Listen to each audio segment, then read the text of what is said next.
প্রতিদিনকার একঘেয়েমিতা কাটাতে আমি আমার ফ্যামিলির সাথে বেরিয়ে পড়েছিলাম শান্তিনিকেতন যাওয়ার উদ্দেশ্যে।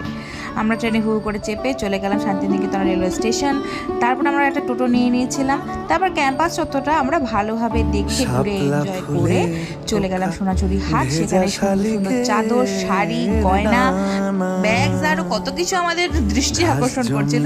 তারপর আমরা চলে গেলাম শকুন্তলা রিসর্ট। এখানে আমাদের স্টে করার প্ল্যান হয়েছিল, কারণ এটা ছিল সোনাঝুরি হাটের একদম পাশেই।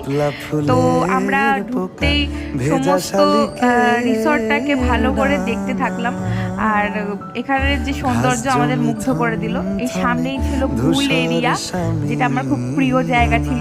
আর এখানে ছিল খাওয়ার জায়গা এবং রুমে ঢুকে চোখে পড়লে একটা বাথরুম, সামনে ছিল একটা বড় মিরর, বাট এখানে কোনো ভেন্টিলেশনের ব্যবস্থা ছিল না।